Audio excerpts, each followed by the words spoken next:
Jawa Tengah, kecuali kita mengucapkan jazakumullah khairan atas capaian yang telah dilakukan oleh Dewan Dakwah Jawa Tengah. Dan tentu kita tidak boleh merasa puas dengan apa yang sudah kita capai, dan kita juga tidak usah terlalu bangga dengan apa yang sudah kita capai, karena kita diperintahkan oleh Allah, fa'idha farogta fansor. Apabila selesai satu pekerjaan, maka lanjutkan dengan pekerjaan berikutnya. Kalimat ini mengandung dua makna. Yang pertama adalah agar kita tidak merasa puas dengan apa yang sudah kita capai sehingga kita melangkah ke depan, dan yang kedua supaya kita terlalu berbangga dengan apa yang sudah kita lakukan, karena kalau itu yang terjadi nanti kita akan termasuk takabur.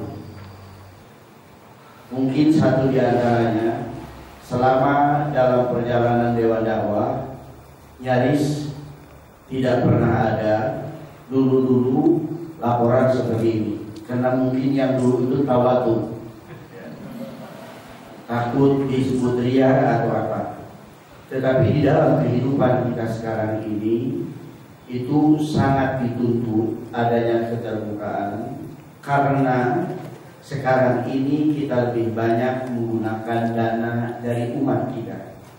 Kalau dulu tidak perlu dipertanggungjawabkan karena dananya dari pihak lain, yaitu dari saudara-saudara kita yang ada di Timur Tengah pada waktu itu, sehingga kalau melaporkan ke sana tidak ke sini. Tapi sekarang ini keadaannya sudah semakin berbeda. Maka oleh karena itu, sebagai orang yang beriman, tidak boleh kita merasa puas dengan apa yang sudah kita lakukan. Kita harus selalu merasa kurang, dan kurang. Apalagi ketika kita melihat tentang realitas yang ada di hadapan kita, yang kalau kita hitung perjalanan dakwah kita ini sudah cukup panjang, tetapi ketika kita berdiri melihat kenyataan yang ada di hadapan kita, umat Islam yang ada di hadapan kita, maka kita akan melihat ada umat Islam yang tidak paham Islam, ada umat Islam yang ragu terhadap Islam, ada umat Islam yang tidak berpihak kepada Islam, dan bahkan ada umat Islam yang memusuhi Islam itu sendiri. Ini adalah kenyataan yang ada di hadapan kita. Kenapa semua itu terjadi? Tentu bukan karena Tuhan mulai bosan melihat tingkah kita, tetapi inilah yang harus kita lihat. Kenapa semua itu bisa terjadi? Maka paling tidak kita akan bisa melihat ada dua penyebab utamanya. Karena di atas pentas kehidupan hanya ada dua koalisi, tidak ada koalisi yang ketiga, ya, hanya ada dua koalisi. Koalisi yukhrijuhum minadh-dhulumati ilan nur, dan koalisi yukhrijunahum minan nur ila dhulumat. Kalau koalisi umat Islam seperti yang kita lihat sekarang ini disebabkan karena gencarnya koalisi yukhrijunahum minan nur ila dhulumat di dalam melakukan pekerjaan,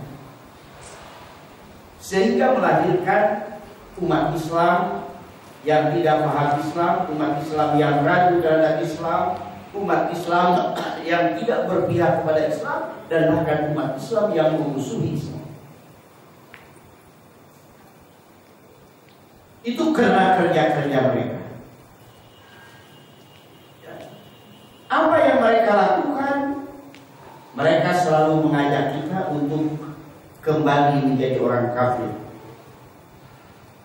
Sebagaimana yang diungkapkan oleh Allah, wa katsirun min ahli kitab law yarudunakum min ba'di imanikum kufar. Tetapi kadang-kadang mereka mengajak kita untuk jauh saja dari agama. Mereka tidak mengajak kita untuk pindah agama, tetapi mereka berupaya untuk menjauhkan kita dari agama. Kadang-kadang juga mereka datang menemui kita dengan menyampaikan pemahaman Islam secara salah. Dan bahkan mereka pun berhasil membangun opini untuk menggambarkan bahwa Islam itu adalah agama yang radikal, agama yang keras, sumber teroris dan yang semacamnya. Ini adalah penyebab pertama. Makanya ketika seseorang bertanya kepada saya, kawan dari seberang, bagaimana keadaan umat Islam di Indonesia? Saya katakan, orang lain terus bekerja, kita umat Islam terus bicara. Apalagi kalau bicara politik, ya, ngomong politik.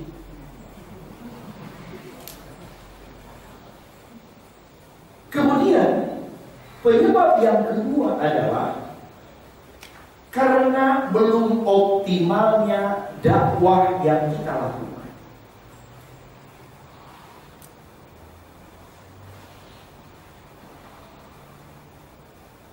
Bapak dan Ibu yang saya hormati, orang yang tidak senang kepada Islam ketika globalisasi didengungkan, mereka sudah memasang strategi bagaimana memanfaatkan globalisasi itu untuk perjuangan mereka.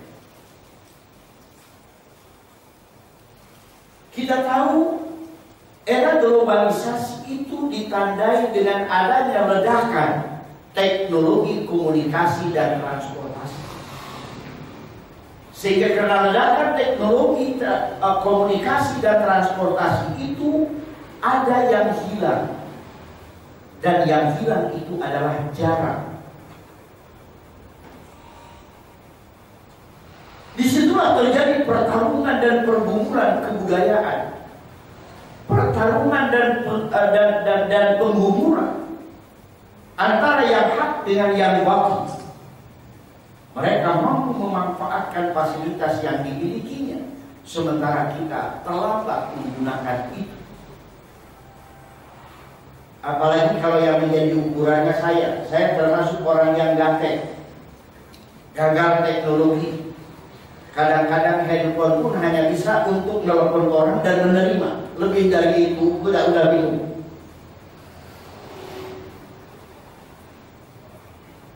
Tetapi ketika kita mencoba untuk memanfaatkan teknologi informasi, tetap kita tidak boleh lupa itu boleh kita gunakan.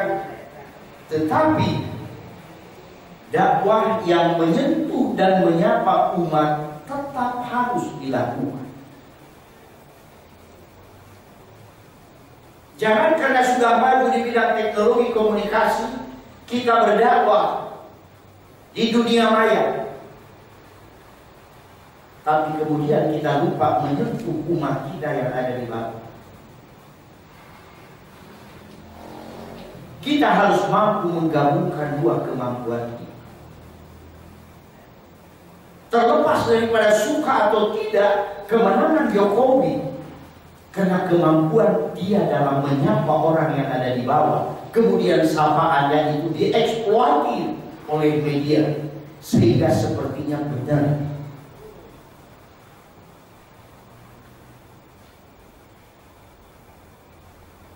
Dakwah lewat media sulit untuk dievaluasi, umat sulit untuk dipegang. Sebagaimana hal yang sekarang, betapa umat kita mudah sekali dipengaruhi.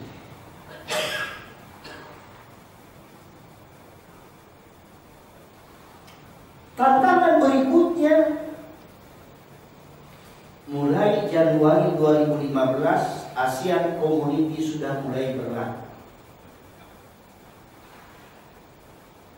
ASEAN Community itu dalam bahasa gampangnya Kalau dulu orang Singapura mau dagang di Indonesia hanya sebatas supermarket.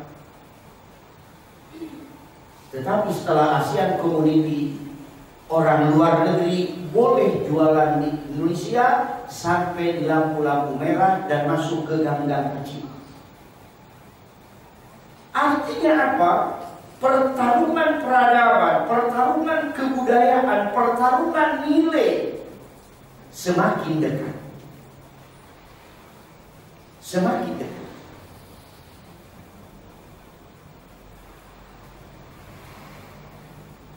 Maka oleh karena itu, menghadapi kenyataan itu, kita harus menata dakwah kita.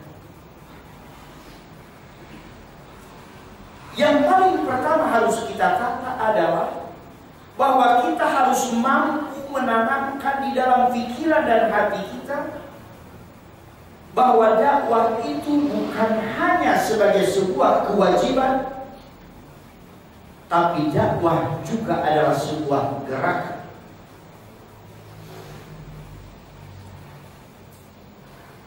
Karena orang yang memandang dakwah sebagai sebuah kewajiban, batasannya adalah kalau dia sudah berdakwah, dia merasa sudah punya tiket ke surga. Padahal dakwah itu disebutkan oleh Al-Quran harakatul inqad, gerakan penyelamat. Karena dakwah itu adalah sebuah gerakan, maka pasti dia memerlukan waktu yang panjang. Kalau perjalanan semakin panjang, maka pasti ujian dan cobaannya akan semakin banyak.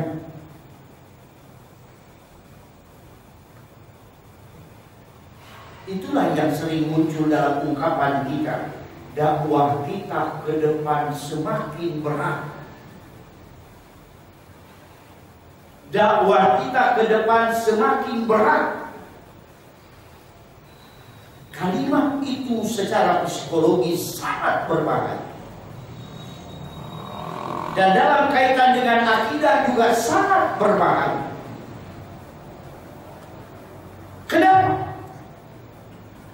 Kalau kita sudah beranggapan bahwa dakwah semakin berat, maka ujungnya kita akan mengatakan kalau kita sudah bisa begini saja, sudah cukup lumayan. Dalam kondisi yang berat seperti sekarang ini, akhirnya kita memvonis diri kita sendiri untuk tidak berbuat baik.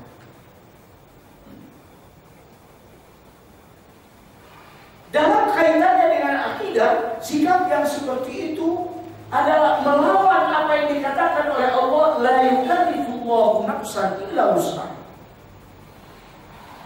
Bahwa Allah tidak akan membebani kita di luar kemampuan kita. Oleh karena itu, tidak mungkin Allah yang kita yakini maha adil itu akan mendatangkan ujian dan cobaan kepada kita melebihi kemampuan yang Allah tanam dalam diri kita. Itu tidak mungkin. Kalau tantangan ujian dan cobaannya semakin beragam, iya, tapi tidak semakin berat.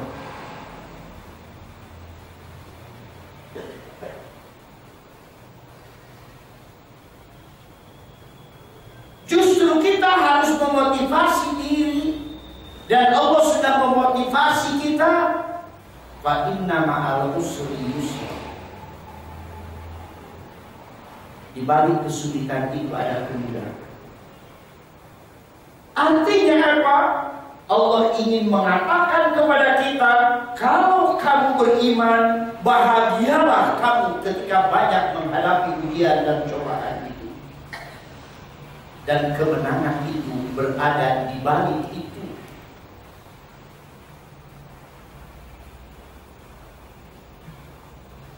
Makanya kalimatnya fa inna ma'al usri yusra.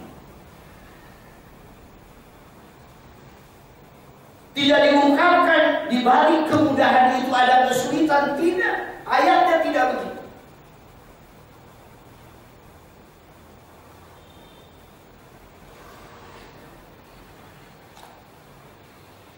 Makanya ketika ada dai mengatakan kepada saya di Merapi itu sendirian Ustaz, orang lain 50 orang. Saya bilang, berbahagialah Anda, karena Anda berarti Allah sudah menanamkan kemampuan dalam diri Anda untuk menghadapi 50 orang. Ini yang paling pertama yang harus kita tanamkan di dalam diri kita, bahwa dakwah kita ke depan bukan hanya sebatas menunaikan kewajiban, tapi kita harus memahami dakwah adalah sebagai sebuah gerakan. Karena dia sebuah gerakan, selain dia memerlukan waktu yang panjang, kita harus mempertegas tujuan dakwah kita apa. Saya selalu mengatakan, tujuan dakwah kita adalah tertanamnya iman dan takwa dalam hati umat kita. Dan kalau itu yang menjadi tujuan dakwah yang ingin kita capai, pasti semua orang sepakat. Tapi kalau kita meletakkan tujuannya adalah khilafah, belum bekerja kita berantem dulu. Waktu kita habis untuk berdiskusi. Iman dan takwa. Iman dan takwa yang harus kita tanamkan adalah iman takwa yang melahirkan dua ciri, ihsan dan ihsan. Karena puncak keimanan itu dua, ihsan dan ihsan. Ihsan anta'budallaha ka'annaka tarahu fa illam takun tarahu fa innallaha yarahu. Bagaimana kita mampu membina umat kita sehingga umat kita dalam kaitannya hamba bila Allah, dia benar-benar dimanapun dia berada, dia merasa senantiasa dilihat dan diperhatikan oleh Allah. Dan yang keduanya adalah ihsan. Wa yusiruna ala anfusihim walau kana bihim khassasah. Kesiapan untuk senantiasa mendahulukan orang lain atas dirinya sendiri walaupun dia memerlukan.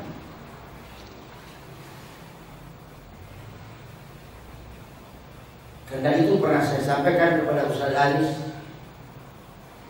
bahwa dalam proses pembinaan yang dilakukan oleh dai-dai kita, maka tidak boleh hanya sekedar bagaimana mereka bisa beribadah, tapi harus dari awal bagaimana supaya bisa mereka berinfak untuk sebagai wujud kepedulian terhadap orang lain.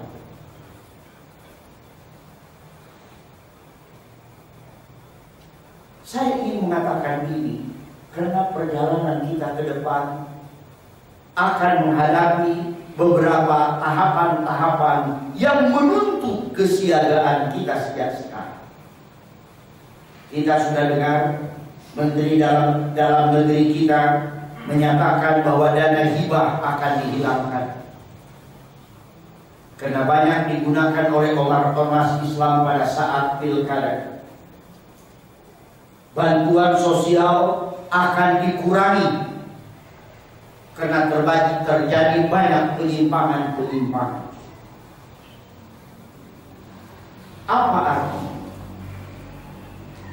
Bahkan kalau kita melihat undang-undang zakat yang paling baru bersama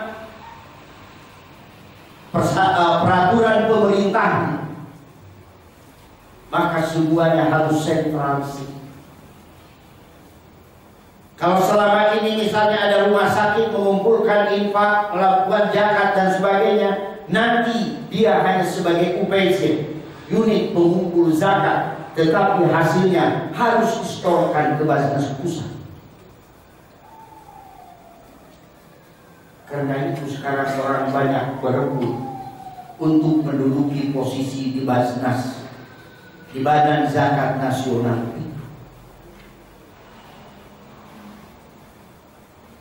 Kalau kita tidak hati-hati, kalau kita tidak mengkritisi, saya khawatir jangan-jangan zakat yang dikumpulkan dari umat Islam itu kemudian akan digunakan untuk mengeliminir kekuatan-kekuatan Islam itu sendiri.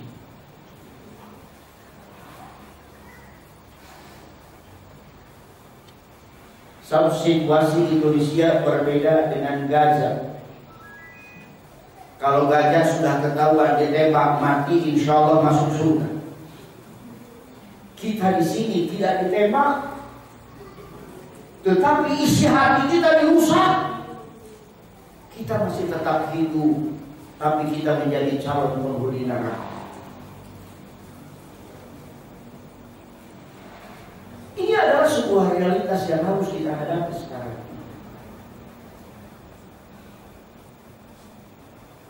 Kalau kemudian nanti pemerintah jadi mengurangi subsidi pupuk, maka kita bisa membayangkan akan berapa banyak para petani yang akan nganggur.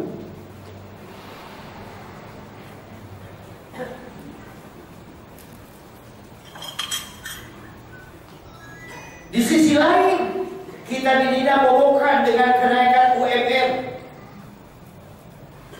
Tetapi lewat kenaikan UMR, pengusaha menengah ke bawah bangkrut, terpaksa harus PHK, berarti akan banyak orang yang nganggur.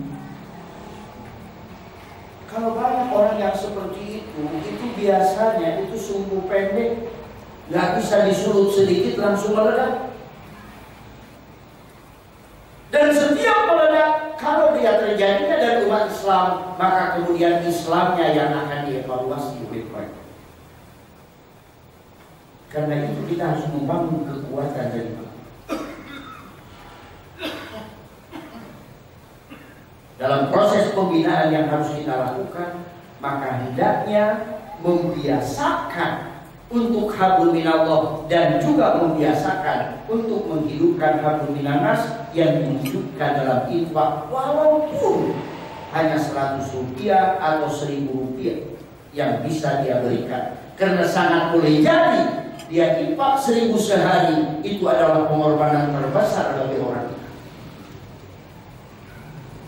Ini yang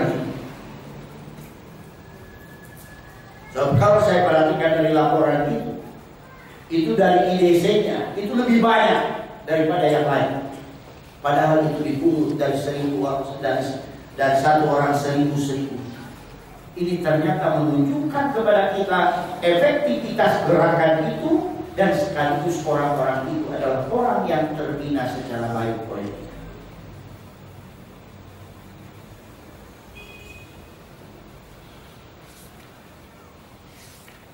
Kemudian dalam langkah dakwahnya,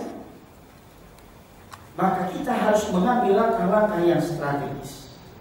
Bagaimana mempersiapkan dan menyiapkan dai-dai ilallah yang terkoordinir, terus meningkat pengetahuannya, terorganisasi secara baik, kemudian menjadi sesuatu yang sangat penting di dalam gerakan dakwah.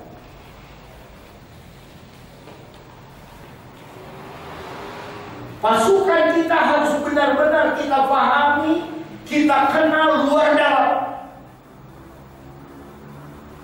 Sebetapa banyak pengalaman di negeri kita, gerakan-gerakan itu hancurnya karena terjadinya penyusupan orang lain yang masuk di dalam gerakan itu.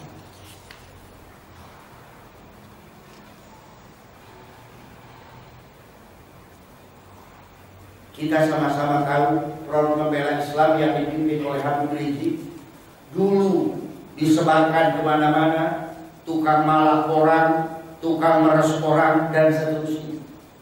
Tetapi kemudian mereka menyadari dan melakukan evaluasi serta penyaringan secara ketat. Sekarang tidak ada lagi isu itu, karena dulu pun adalah orang yang masuk untuk membangun citra jelek bagi Front Pembela Islam.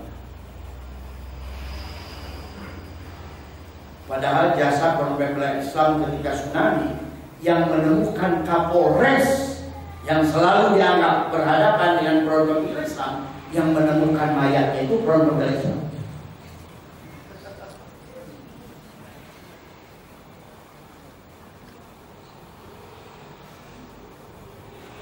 Jadi ini program kaderisasi daring ini harus betul-betul terprogram secara sistematis, terutama dalam memberikan puji, memberikan arahan, memberikan pengetahuan yang harus terus meningkat agar supaya dia bisa terus berjalan, memandu dan membina umat.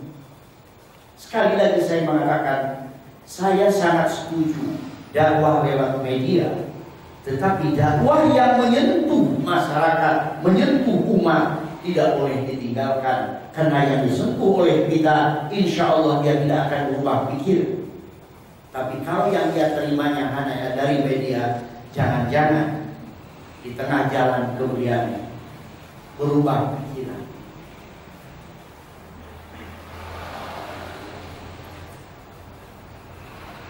Kalau tadi di Wonogiri sudah ada 8 yang sampai ke daerah-daerah di setiap kecamatan, itu adalah program yang sangat strategis dan wajib kita mengapresiasi. Bahkan kader kita harus sampai pada tingkat kelurahan, tingkat RW yang terbina secara struktural dan terbina secara ideologi. Saya katakan demikian, Bapak dan Ibu, karena tahun 2019 nanti itu sudah diputuskan oleh Mahkamah Konstitusi pemilu serentak. Pada saat yang sama memilih anggota DPR legislatif, memilih anggota DPD Dewan Perwakilan Daerah, dan memilih presiden. Persyaratan 20% di DPR tidak ada lagi.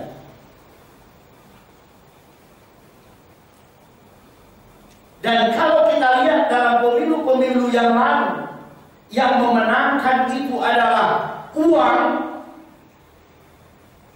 maka sangat boleh jadi kalau kita tidak hati-hati dari sekarang, maka yang akan menang 2019 itu adalah yang punya uang, walaupun dia agamanya tidak Islam.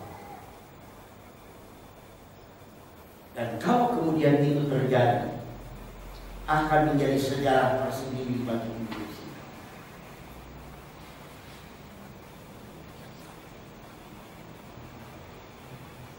Ini pekerjaan kita 5 tahun ke depan. Karena itu kita harus menyiapkan dai-dai yang siap terjun ke bawah.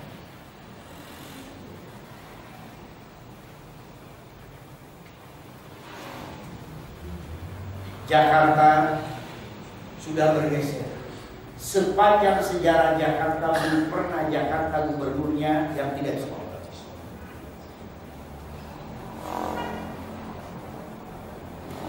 Tapi sekarang itu terjadi. Dan bahkan Ahok dengan bangga pernah mengatakan, saya ini kafir, tapi saya tidak korupsi. Apa kalimat yang disembunyikan daripada Islam korupsi?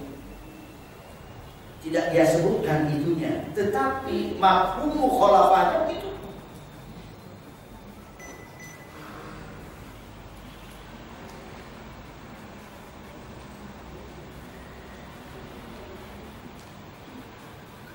Jadi kita harus memahami dakwah bukan hanya sekedar kewajiban, tapi dia juga adalah gerakan.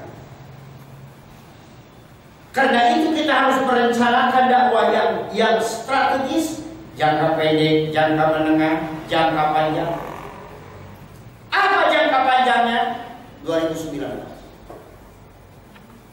Karena itu dari sejak kemarin menjelang pemilu 2014 kemarin, setiap ada orang yang bertanya.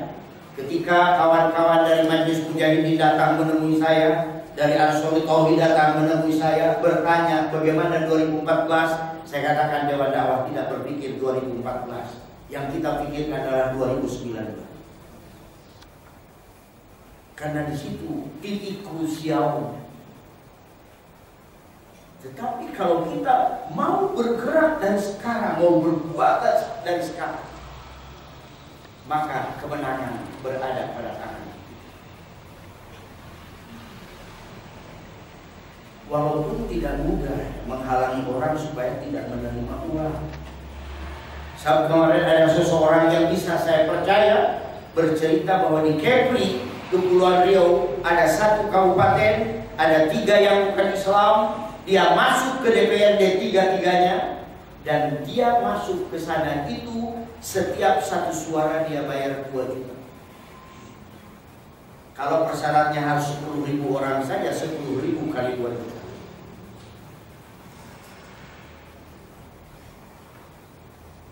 Sementara kita ngumpulinnya baru sehari 1.000. Itu pun masih belum seluruhnya. Tetapi tidak apa-apa, kita mulai saja, karena nanti yang besar itu adalah pertolongan Allah. Kalau kita sudah ada keinginan, ada kemauan, kalau orang lain berjuta-juta, kita 1.000 rupiah, yang 1.000 itu bisa mengalahkan yang berjuta-juta. Saya masih ingat ketika kita membina Cilacap, ketika di Cilacap itu ditemukan lebih dari 100 orang yang pindah agama. Kemudian kita mulai bergerak di Cilacap. Pak Dirman yang biasa, mana Pak Dirman? Yang memang sudah sakit dulu belum? Kita dari Solo ini berangkat pakai mobil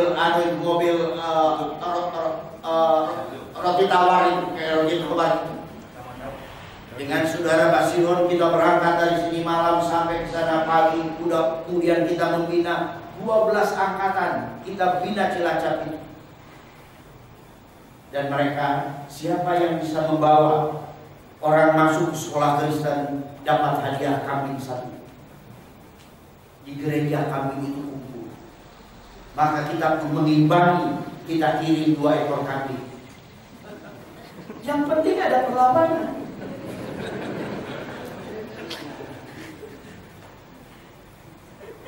Tapi kemudian Allah memberikan pertolongan. 2 ekor kambing itu bisa mengalahkan yang lebih banyak. Dan ini penguasaan yang seperti ini harus kita lakukan. 1.000 itu memang kecil.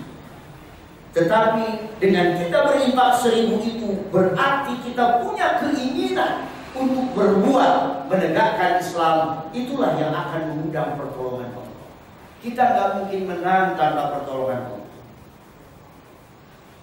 Karena itu pembinaan mempersiapkan dai Allah kemudian menjadi sesuatu yang sangat penting. Karenanya ketika haji kemarin saya ketemu dengan kawan-kawan yang sekolah di Madinah. Karena orang Indonesia yang sekarang sekolah di Madinah itu, di Jamiah Islamiyah Madinah, itu lebih dari 600 orang. Saya katakan, ilmu yang kalian timba di sini sekarang ditunggu di Indonesia. Pulanglah kalian. Saya katakan jangan kalian khawatir. Allah yang di Madinah itu juga Allah yang di Indonesia. Karena saya khawatir dalam pikirannya itu Allah yang di Madinah itu baik hati, ngantar ziarah saja $100.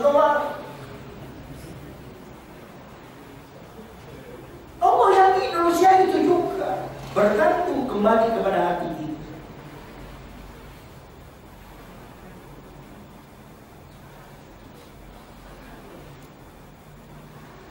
Jadi mempersiapkan kader ini dan kemudian menentukan, membina mereka secara baik, secara berkesinambungan.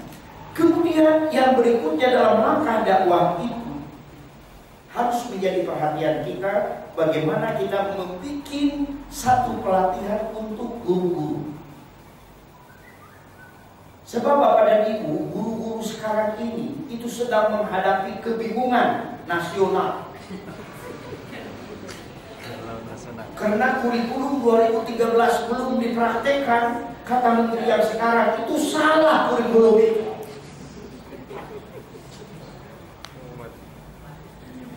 Jadi mereka bingung bersama. Kemudian yang kedua, ruh sebagai guru itu sudah mulai bergeser. Kita pernah mengadakan pelatihan yang kita namakan adalah motivasi untuk para guru di 10 tempat di negeri ini. Bahkan ketika kita mengadakan di Mataram, kata mereka, Ustaz, kalau kayak begini kami suruh bayar saja kami mau. Kami nggak pernah mendapatkan yang seperti ini.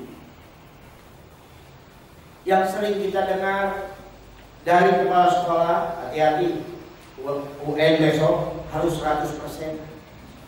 Jadi namanya kepala sekolah itu sudah dipesan juga oleh dinas pendidikannya harus 100%. Kepala dinas sudah dipesan juga oleh bupati untuk bisa mendapatkan adipura.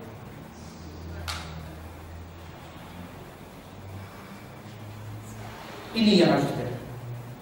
Bagaimana mendudukkan kembali bahwa guru itu adalah orang yang sedang mengamalkan wa ilmun yuntafa'u bih. Dan ini maaf, oleh agama lain ini diterapkan secara konsisten. Saya baru kembali dari Bukit Tinggi. Ada satu sekolah Kristen yang kemudian karena tuntutan undang-undang dia harus menyediakan guru agama Islam untuk mengajar orang Islam yang ada di sekolah itu. Daftarlah seorang istri dari teman kita untuk menjadi guru di tempat ini. Tapi kemudian dia tidak tahan. Karena guru itu dipaksa setiap masuk ke kelas dia harus berdoa dengan gaya Kristen.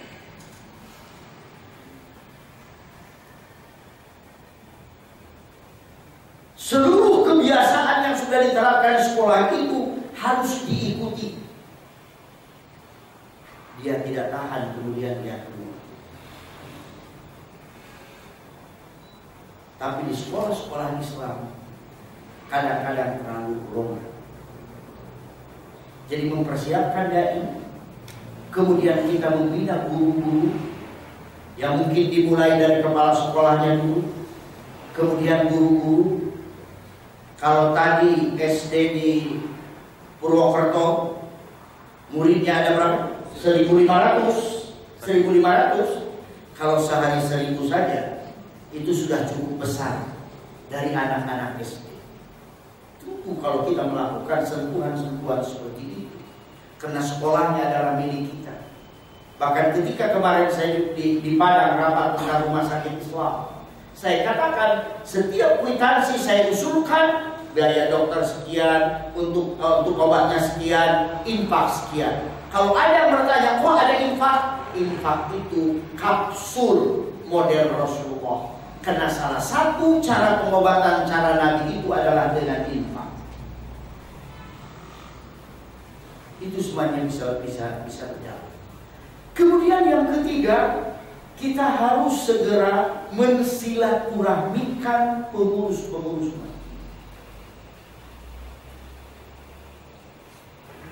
Di Jakarta beberapa waktu yang lalu saya mengisi acara pengajian subuh dari Ikatan Masjid Bumi Serpong Damai yang pesertanya 50 masjid.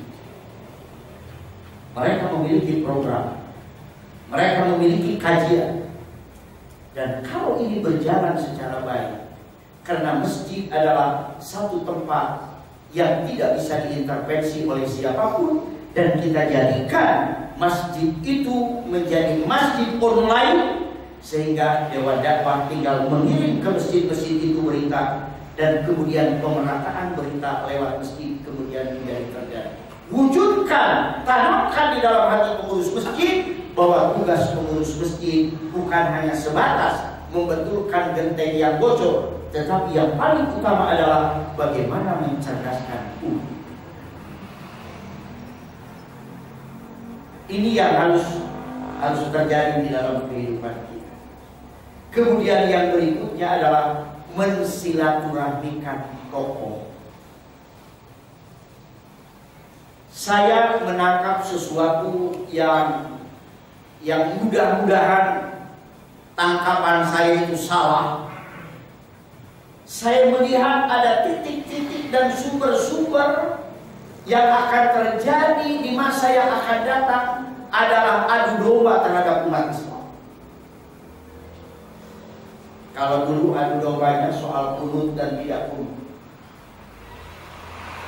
soal tahlil dan tidak tahlil, sekarang itu sudah berlalu. Seorang Kiai NU pernah mengatakan bahwa pemuda Muhammadiyah dengan pemuda NU dulu berantem terus. Gara-gara pemuda Muhammadiyah tarawihnya 11, pemuda NU 23. Tapi dengan berjalannya waktu, alhamdulillah kata Kiai itu, sekarang mereka tidak berantem lagi karena mereka sudah tidak tarawih lagi. Ini kan lebih parah.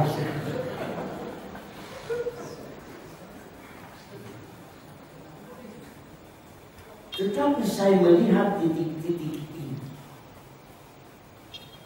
akan menjadi sumber konflik di kalangan umat Islam. Karena itu adakan silaturahmi para tokoh, bahwa mereka untuk berpikir bahwa persatuan itu harus lebih utama daripada yang lain. Kita tidak boleh terpancing. Karena saya merasa sakit hati kemarin ketika malam Natal, aparat keamanan mengerahkan lebih dari 100.000 orang untuk mengamankan Natal. Bahkan katedral yang berhadapan dengan Istiqlal 3 ring, 3 lapis penjagaan. Apa artinya? Sepertinya ingin mengesankan bahwa ada ancaman bagi mereka.